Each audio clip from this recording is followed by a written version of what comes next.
took my first ever truck stop bathroom, and it was so nice. I'm a little bit of a fanatic when it comes to showering, so this cost me $12.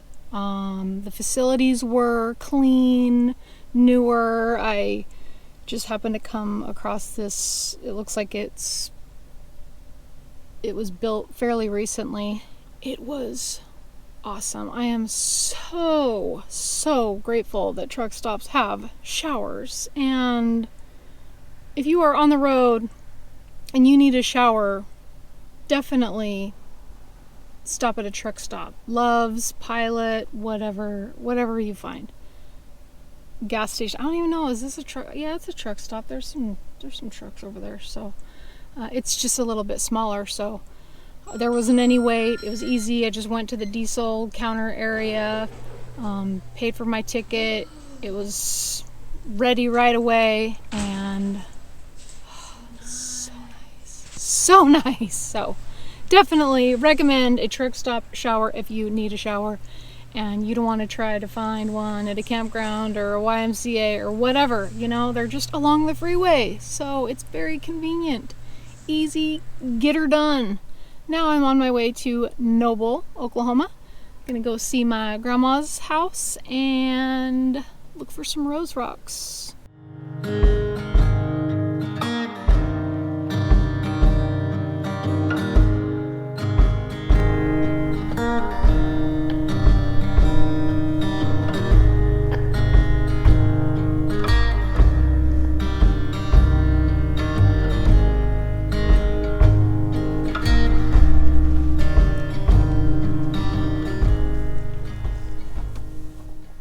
That's my grandma's house. I don't think I've been in there since I was probably about 6 or 7.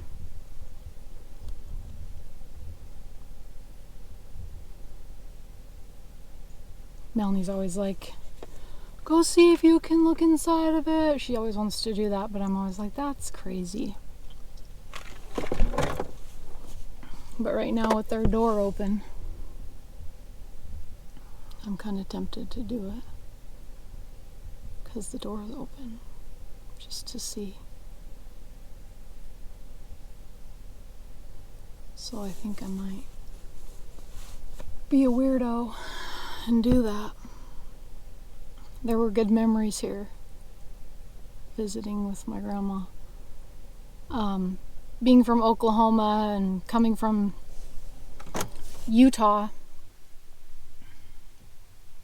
my mom would tell my grandma, a Baptist woman, don't give my kids any sweet tea, because my grandma would make her own sweet tea. And she's like, I'm a grandma, I'm gonna do exactly that. I mean, she didn't say that to my mom, but whenever we were with her, we always got sweet tea. And Melanie loved it. I never liked it. I never liked the sweet tea. So, but I remember my grandma buying Pop-Tarts, and I always thought that was so exciting to be able to have Pop-Tarts at her house, because we didn't get stuff like that growing up. So I felt like that was a special treat to do.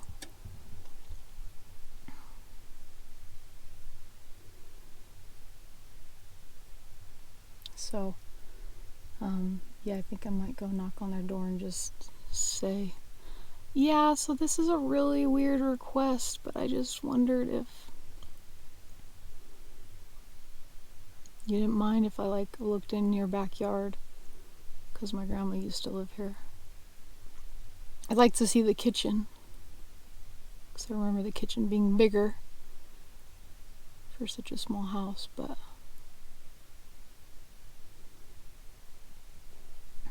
so yeah, I think I'm gonna do that.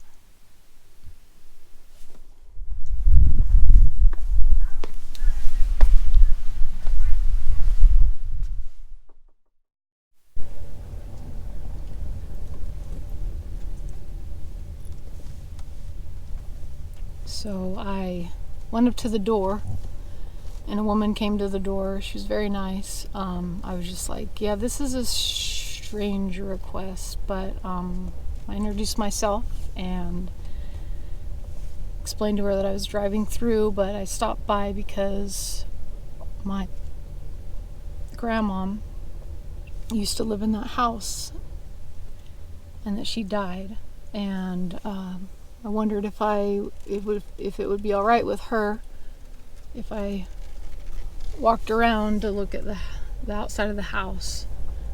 And I was emotional, and then she kind of started to get emotional, and she was like, oh sure, yeah, that's just fine, if you like to look around. So it was a little strange. I wasn't expecting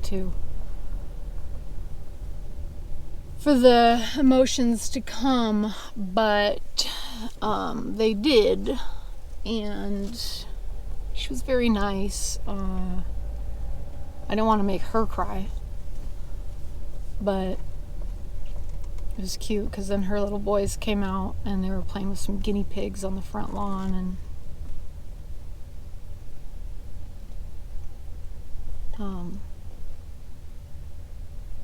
the last time I saw my grandma was probably, I think, when I was about 12. So that was nice to be able to visit her old house. I always enjoyed my time there with her. And my grandpa, he was funny. So now I remember there were some dirt kind of roads nearby her house to go look for rose rocks, but I can't really find them, and I'm not sure even where to begin. So I'm going to go to the Rose Rock Museum and Gallery, which is right here.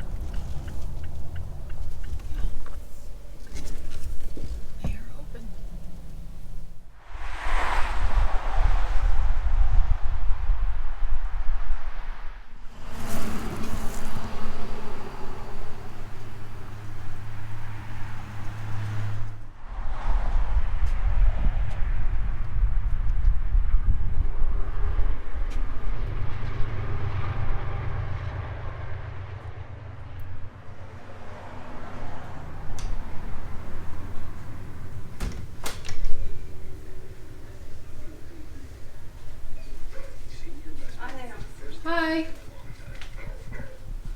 Do you mind if I film in here? Not a bit.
Been doing this for 40 years.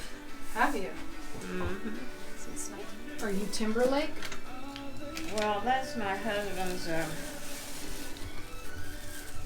ancestor name, part Cherokee. Yep. It's crimped actually, Okay. so it looks like Sarah's. Did you do the coloring on it, or? That does that if they weld it or something.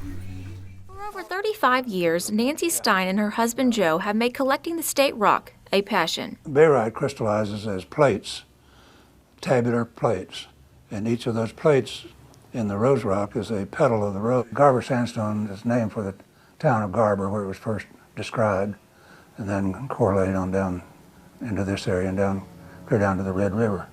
Joe and Nancy sell the rose rocks, making different products from jewelry to a statue with copper leaves in a form of a rose.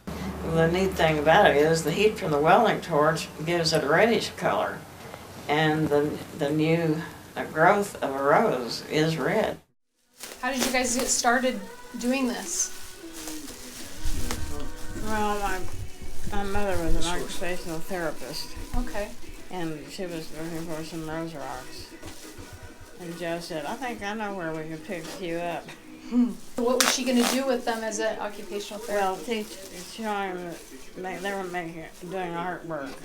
It was mental patients, and she was teaching them to do all kinds of things. They made rugs, they And that was one of them. painted. Oh, okay. No. Oh, okay. Well, you never know where you're going to meet somebody. No, he's teasing. Joe will be 90 this weekend. Amazing. He came out and he was talking, and he's quite funny. I read a little bit about him. It turns out he was a geologist, and I asked them how long they've been collecting, and so Nancy told me about how her mom was an occupational therapist and she wanted some rose rocks for therapy sessions for artwork and things, and she knew of Joe, and he was like, yeah, I know where some rose rocks are. Oh boy, did he. And they opened that store, I think it was 78. They've been collecting for 40 years. And so Nancy was saying how her mom, for the artwork, the therapy artwork, she worked with mental health patients, like mentally ill patients. And then Joe piped in, and he said, because I had asked later on then how they met, and he said, oh yeah, I was one of her mom's patients. I was like, oh. He's like, no, I'm just kidding. I think Nancy said he worked at the university and she was working someplace. But yeah, a funny guy with a great head of hair. Oh my goodness. They just stopped collecting 3 years ago. And the area that they were collecting was a leased area, and the owners would not allow them to bring anybody else to collect. So that's what their body could handle, and Nancy said that, and they both said that they still have some stockpile. A lot of the roads because I explained to her when I was there before that I was on a dirt road, and then you could just find them off to the side along the banks of the dirt road. And she said that a lot of the areas now are just all owned and people's property, and so there's not much of that anymore. But the best place is this lake, and she suggested you just look by the water, she said. So hopefully I can find some. That would be awesome. We'll see if we'll get there before the sun goes down and see what we can find. We made it with some daylight. We're at Stanley Draper Lake. I need to get my headlamp, actually. That reminds me. She said to search by the water. My shovel that I have in my camping gear I left behind, but I'm going to use this. Oh yeah, that was one other thing that you can do with it. It's a shovel. In case we lose daylight, which we will. I think I'm set. So I have some gloves. I have a bag. And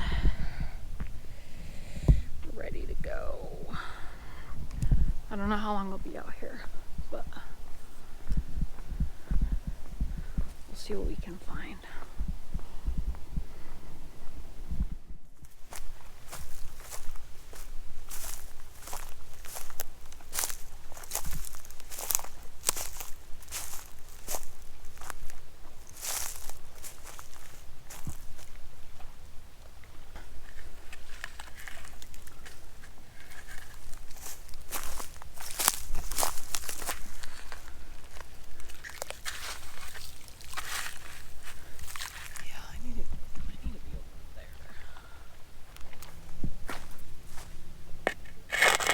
See, that's the kind of look we're looking for.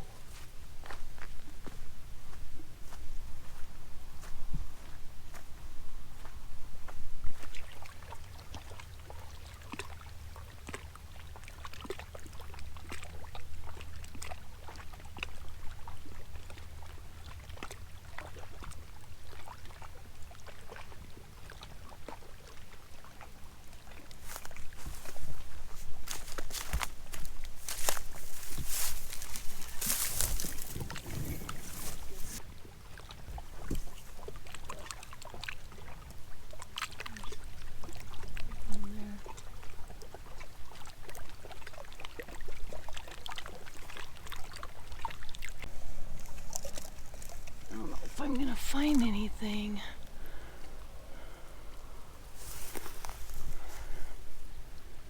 Before it gets dark.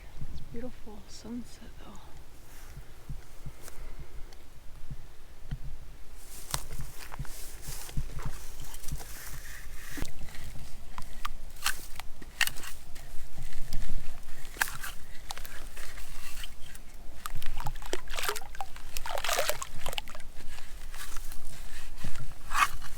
I saw some suspicious tracks that I hope were dogs. Tracks.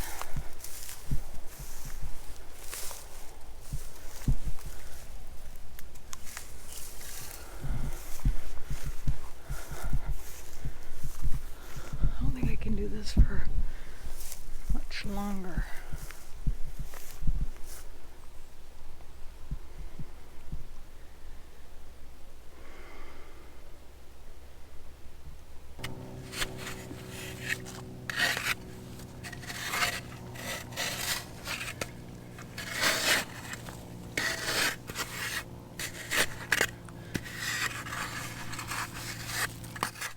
I gots to go. It's too dark. I wish. See? What is that? I need to get out of here. Hope it's a dog. Ooh, I didn't bring my spray. Do they have mountain lions? Ooh. Is that maybe like a giant raccoon? I don't know. Probably can't even see me right now. I have a 5-in-1 tool. Okay. No. It's gonna take me 18 hours and 45 minutes to get to my mom's. Not going to the Petrified Forest. Going to the Petrified Forest, it will take me a total of just over 19 hours. So, we're going to the Petrified Forest. And it looks like it's a pretty quick park anyway. There's some things to do. There's not a lot of hiking. It says it's not really renowned for its hiking, but there are a few paved trails that are really no more than 3.3 miles, I think. There is a really cool Puerco Pueblo trail that leads to a 100-room village that was built and occupied between 1250 and 1400 AD. That sounds awesome. There are 7 maintained trails, all of which are less than 3 miles. You're going to see some petrified wood. Giant logs lead to Old Faithful, a petrified tree nearly 10 feet in diameter. I want to see that. So there are 0, it says, campgrounds, 0 lodging. Backcountry camping is permitted in the wilderness area with a free permit. Yeah, the lodging situation. I don't know. I'm going to have to look at maybe freecampsites.net. See what they have there. Or stay in a lodge. I don't know. Yeah, there's some motels, hotels, travel lodge. There is a KOA campground in Holbrook. Maybe that's, yeah, that looks like that's a city. So we're going to get going and get there and see. Hopefully I can get there by tomorrow night at the very latest. And that will give me some time to hike around and see some things and then head to my final destination. So let's get going.